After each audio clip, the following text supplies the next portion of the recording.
Hello! As promised, today I'm going to be making a ghost.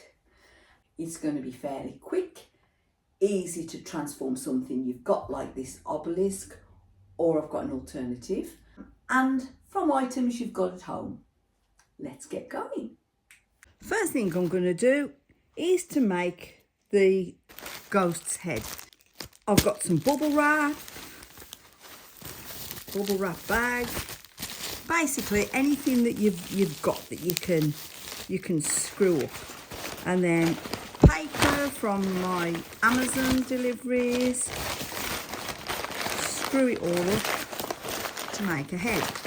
Now I did look at buying a styrofoam ball to make into a head, which would have been the easiest option, but it was like £8.99, and it's just not worth it for a temporary thing. And then I started thinking of a better way. Let's do it in a way we can all make it. So any leftover paper you can scrunch up, some parcel tape. We're going to make a head. It hasn't got to be a perfect shape, but a bit head-like. I'm going to try it on there in a minute. Leave the bottom kind of open a bit because you're going to push whatever support you're going to use in here. I'm using this obelisk plant support that I've got, but I want to show you can easily do it with sticks, tall sticks. They can be branches from trees, have them the same size, put into a triangle. Let me show you that first. If you haven't got an obelisk thing like mine, or a tomato cane support, all you want is 3 sticks, obviously bigger than this. This is just demonstrating purposes. I've put 3 sticks together. Now, I've got some really long branches from trees, but it's going to be a bit hard to film them and show you. But basically, you want 3 tall sticks. They could be canes, garden cane, or branches from trees, anything you like. But imagine these are as tall as you want your ghost.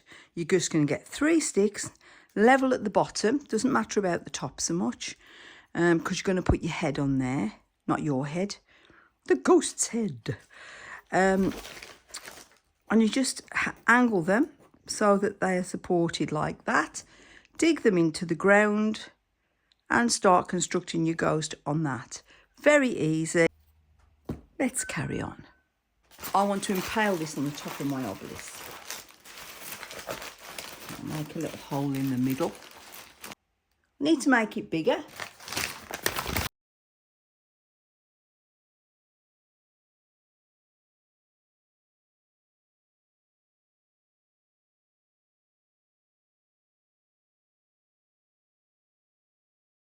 There's the hole. Push it on and tape it. Bit of tape just to hold it.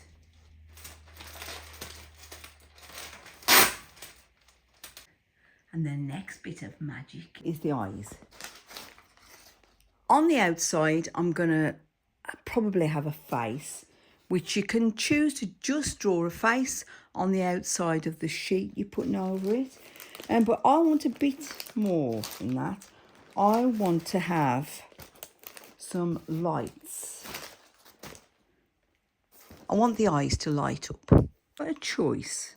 I've got these, which I can put on there, and they will shine nicely through the white sheet.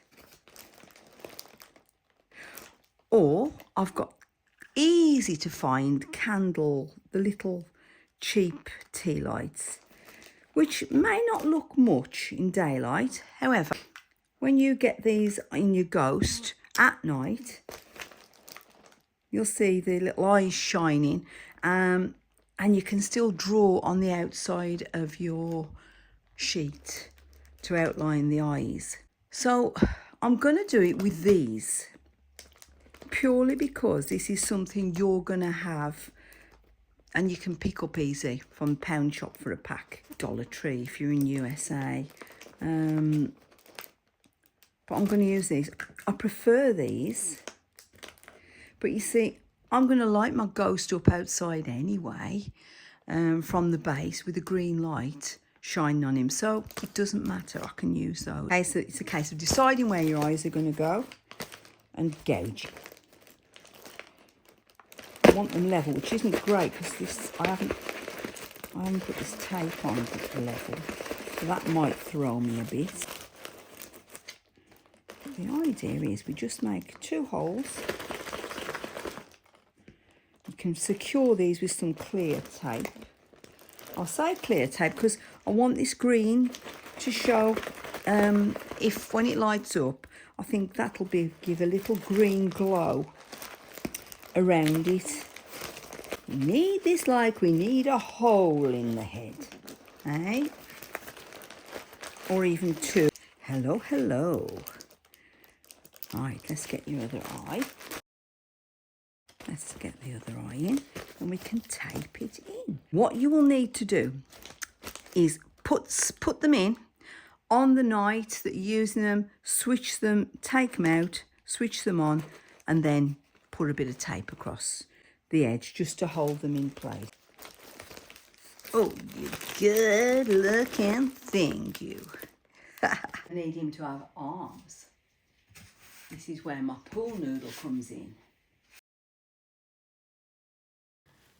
I want my pool noodle quite wide, I think. Let's just see how it's going to look with wide. I can drape this around the back as well. Now you can see through it a bit, can't you, there with the light. This is a bit too see-through, so I am going to have to mask it a little bit. No problem. I have carrier bags.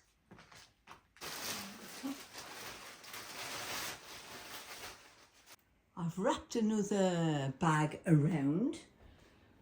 I'm still going to see through this a bit, so I've got another idea.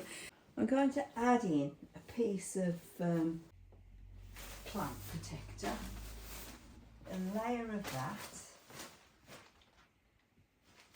so you can't see through quite as much on that. Let's put the head back on.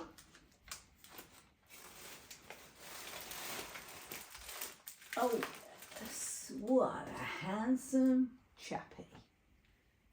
Oh girly. I want to show you the bottom part of this. You'll see this won't come all the way down, even this one won't, this one I'm going to put on. But this part actually goes into the ground, so there's about 15 inches here that sinks into the ground, and I kind of wanted this slightly above the ground because I want it to waft. Let's try how we're going to put this on.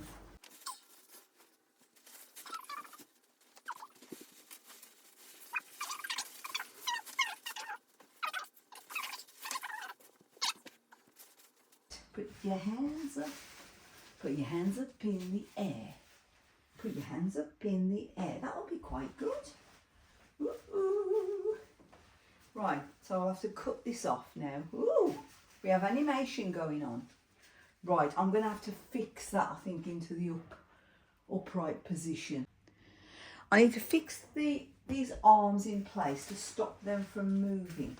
Now I have got some bits of metal sticking out here that I can kind of impale the arms onto. You can use tape. If you've got wooden supports, you can use tape. I've had an idea with this, to stop it blowing around when it's outside. You know, you don't know what the weather's going to be. Except in England, it's probably going to be cold and wet.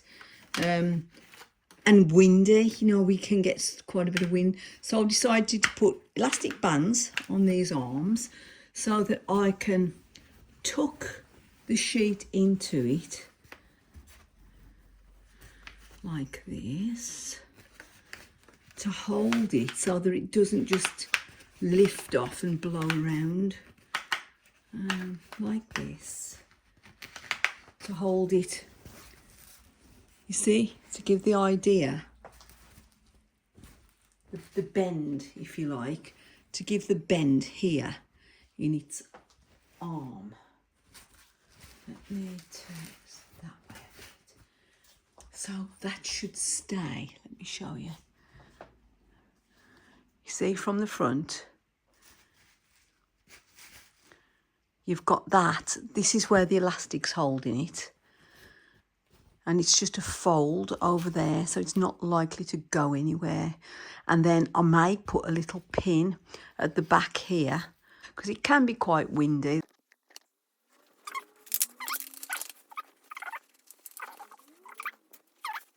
This is my ghost pretty much finished. I've decided I'm not going to draw a face onto him because the eyes showing through lit up are enough, and you've got the suggestion of a face there anyway underneath it. What I am doing is putting some gloves. I've got these like old fingerless gloves I used to wear for work.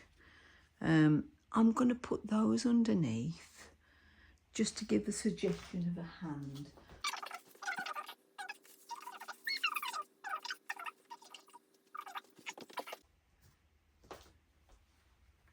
It's better than the purple pool noodle showing anyway. What I'm going to do is I'm going to put him in the garden, and I'm going to show you what that looks like when it gets dark, and I'm going to light it up. Now, I've got these submersible lights that I bought about 4 years ago from Amazon. It's a pack of about 6, I think, and I use them every Halloween. Okay, this is my ghosty in place. See how he moves in the wind? This green light will be positioned a bit better than this, because I normally have like tombstones in front where I can attach the light out of sight, and I can change it to purple, whichever looks better really. I think I like the green the best. I think I like the green the best. Anyway, you can see that works, and it looks as if it's floating because it's attached in the ground with the wires, but it's kind of elevated above the ground, and you can see the eyes work quite well.